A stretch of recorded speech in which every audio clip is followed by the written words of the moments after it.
Micro finance ವಿಷಯವಾಗಿ ಜನಜಾಗೃತಿ ಮೂಡಿಸುವ ಕುರಿತು ಮಾನ್ಯ ತಹಸೀಲ್ದಾರ್ ಅವರಿಗೆ ಮನವಿ.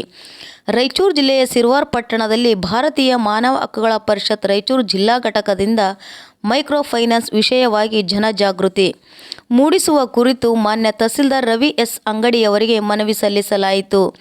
ರಾಜ್ಯದಲ್ಲಿ ಕೆಲವು ದಿನಗಳಿಂದ ಟಿವಿ ಮಾಧ್ಯಮಗಳಲ್ಲಿ ಮತ್ತು ಪತ್ರಿಕೆಗಳಲ್ಲಿ ಮೈಕ್ರೋ ಫೈನಾನ್ಸ್ಗಳಿಂದ ಸಾಲ ಪಡೆದ ಸಾರ್ವಜನಿಕರು ಇವರ ಕಿರುಕುಳದಿಂದ ತುಂಬ ತೊಂದರೆಗಳನ್ನು ಅನುಭವಿಸುತ್ತಾರೆ. ಕೆಲವರು ಆತ್ಮಹತ್ಯೆ ಮಾಡಿಕೊಂಡಿದ್ದಾರೆ. ಇನ್ನು ಕೆಲವರು ಫೈನಾನ್ಸ್ ಕಿರುಕುಳದಿಂದ ಊರು ಬಿಟ್ಟಿದ್ದಾರೆ.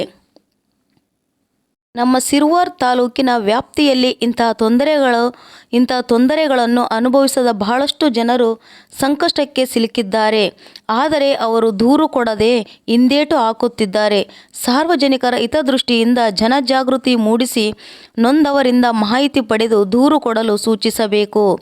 ಇದಲ್ಲದೆ ಸಿರವಾರ ನಗರದಲ್ಲಿ ನೋಂದಣಿ ಇಲ್ಲದೆ ಬಹಳಷ್ಟು ಅಕ್ರಮ ಫೈನಾನ್ಸ್ಗಳು ಮೀಟರ್ ಬಡ್ಡಿಗೆ ಶೇಕಡಾ 100ಕ್ಕೆ 10ರಂತೆ ದಂಧೆ ನಡೆಸುತ್ತಿವೆ. ವಾರದ ಲೆಕ್ಕದಲ್ಲಿ, ತಿಂಗಳ ಲೆಕ್ಕದಲ್ಲಿ ದಂಧೆ ನಡೆಸುತ್ತಿವೆ. ಇಂಥವರನ್ನು ಗುರುತಿಸಿ ಪೊಲೀಸರ ಸಹಯೋಗದೊಂದಿಗೆ ಕ್ರಮ ಜರುಗಿಸಲು ಭಾರತೀಯ ಮಾನವ ಹಕ್ಕುಗಳ ಪರಿಷತ್ ರಾಯಚೂರು ಘಟಕದ ವತಿಯಿಂದ ಮನವಿ ಪತ್ರ ಸಲ್ಲಿಸಲಾಯಿತು.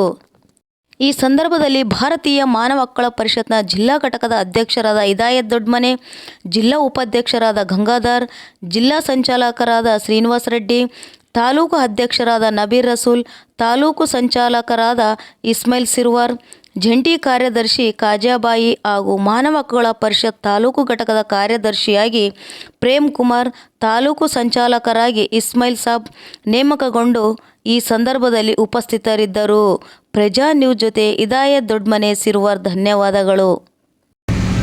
ಭಾರತೀಯ ಮಾನವ ಹಕ್ಕು ಪರಿಷತ್ ರಾಯಚೂರು ಘಟಕ ವತಿಯಿಂದ ಪ್ರೆಸ್ ಮೀಟ್ ಕರೆಯುವ ಉದ್ದೇಶ ಏನೆಂದರೆ, ಇಂದು ನಾವು ತಹಸೀಲ್ದಾರರಿಗೆ ಮೈಕ್ರೋ ಫೈನಾನ್ಸ್ಗಳ ಹಾವಳಿ ಹೆಚ್ಚಾಗಿದ್ದು, ಸಾರ್ವಜನಿಕರು ಮೈಕ್ರೋ ಫೈನಾನ್ಸ್ನಲ್ಲಿ ಲೋನ್ ತೆಗೆದುಕೊಂಡು ಕಟ್ಟಲಾಗದೆ ಊರು ಬಿಟ್ಟು ಹೋಗುವ ಪರಿಸ್ಥಿತಿ ಒದಗಿದೆ.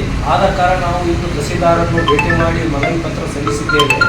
ತಹಸೀಲ್ದಾರರು ನಮ್ಮನ್ನು ಎಲ್ಲ ಬ್ಯಾಂಕ್ ಮ್ಯಾನೇಜರ್ಗಳನ್ನು ಹಾಗೂ ಮೈಕ್ರೋ ಫೈನಾನ್ಸ್ ಭಾರತೀಯ ಮಾನವ ಹಕ್ಕು ಪರಿಷತ್ ರಾಯಚೂರು ಘಟಕ ವತಿಯಿಂದ ಪ್ರೆಸ್ ಮೀಟ್ ಕರೆಯಲು ಉದ್ದೇಶವೇನೆಂದರೆ, ಇಂದು ಸಂಜೆ ನಾವು ತಹಸೀಲ್ದಾರ್ ಸಾಹೇಬರಿಗೆ ಮೈಕ್ರೋ ಫೈನಾನ್ಸ್ ಹಾವಳಿ ಹೆಚ್ಚಾಗಿದ್ದು, ಹೆಣ್ಣು ಮಕ್ಕಳ ಲೋನ್ ತೆಗೆದುಕೊಂಡ ಕಾರಣ ಅವರು ಕಟ್ಟಲಾಗದಿದ್ದರೆ ಅವರಿಗೆ ಅವಾಚ್ಯ ಶಬ್ದಗಳನ್ನು ನಿಂದನೆ ಮಾಡುವುದು, ಅವರಿಗೆ ಅವಮಾನ ಮಾಡುವುದು, ಈ ಥರ ಆಗಿರುವ ಘಟನೆಗಳು ಹಲವಾರು ನಮ್ಮ ಗಮನಕ್ಕೆ ಬಂದಿರುತ್ತದೆ.